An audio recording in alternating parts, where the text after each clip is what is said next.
Hello viewers, আসসালামু আলাইকুম। আপনারা সবাই কেমন আছেন? আলহামদুলিল্লাহ, আমি অনেক ভালো আছি। আমার ছোট সংসারের জন্য কি কি বাজার করে আনলো আজকে হাজব্যান্ড, তা নিয়ে একটি ভিডিও বানালাম। তো দেখতে থাকুন পুরো ভিডিওটি যদি আপনাদের কাছে ভালো লাগে তাহলে অবশ্যই লাইক, কমেন্ট, সাবস্ক্রাইব করতে ভুলবেন না। ভিডিওটি স্কিপ না করে দেখতে থাকুন পুরো ভিডিও। বাজারের জিনিসপত্রের যা দাম, মানুষ কীভাবে খাবে? আমাদের মতন সাধারণ মানুষের চলাটাই অনেক কষ্ট হয়ে যায়। মাছগুলো আমি কেটে নেব সুন্দর করে, কেটে ধুয়ে তারপর ফ্রিজে রেখে দেব। এই দুইটা হয়েছে, আমরা বলি মিরকা মাছ, কিন্তু মৃগেল মাছ এগুলো, আর ওইগুলো হলো রৌ মাছ। আমি আর আমার হাজব্যান্ড মিলে গিয়েছিলাম মেয়ের মাদ্রাসায়, তো আসার সময় বাজার করে নিয়ে আসলাম। আমার মেয়ের জন্য দুধ আনলাম, পুরো মাসের বাজার করে নিয়ে আসলাম, যা যা লাগে সবই নিয়ে আসলাম। মেয়েকে অনেক কিছু দিয়ে আসলাম, দিয়ে তারপর আমরা আমাদের বাজার করে বাড়িতে চলে আসলাম। মেয়েটা অনেক বেশি কান্নাকাটি করছিল বাড়িতে আসার জন্য। কী করব, কিছু করার নাই, বাড়িতে এখন আনা যাবে না, বৃহস্পতিবার দিন আসবে। তো আমি আমার সব জিনিসপত্র বের করে নিচ্ছি, এগুলো আমি সুন্দর করে গুছিয়ে রাখবো।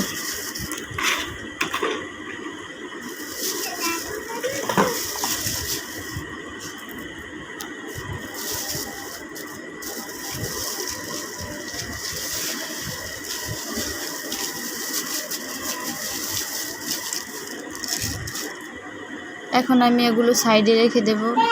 তো কিছু কাঁচা সবজি এনেছে, এগুলো বের করে নেব, ভাবলাম আপনাদের সাথে শেয়ার করি।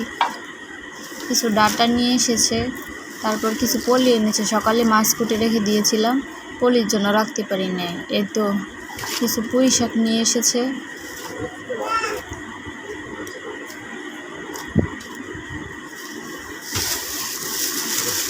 এখানে শসা,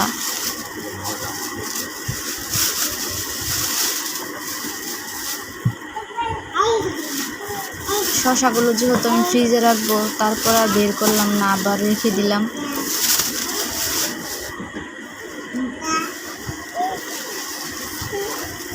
এখানে কিছু আলু ছিল আর আদা ছিল।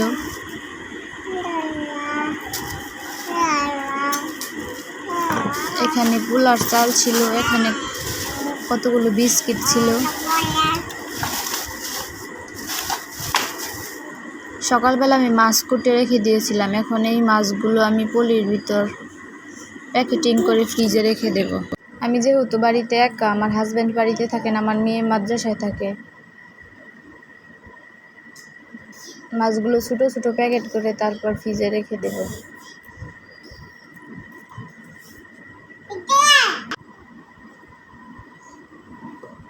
এখনো ভালোভাবে বরফ হয়নি, তাই হাত দিয়ে খুলে ফেলা যাচ্ছিল।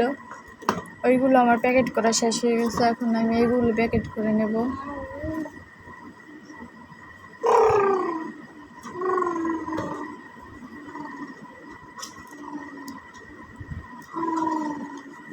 এখন আমি এগুলো পলির ভিতর রেখে দেব।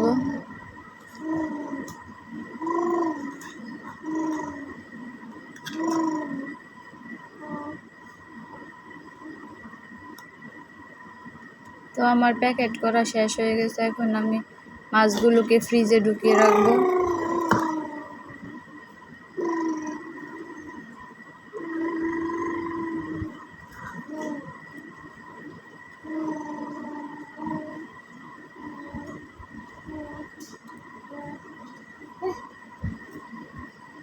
এখন আমি মাছগুলোকে ফ্রিজে রেখে দিচ্ছি।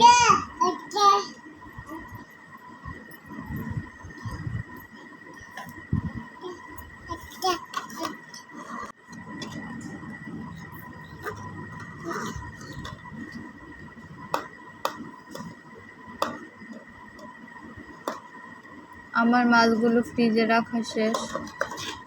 আজকের ভিডিওটি এই পর্যন্তই। সবাই ভালো থাকবেন, সুস্থ থাকবেন, আমার জন্য দোয়া করবেন।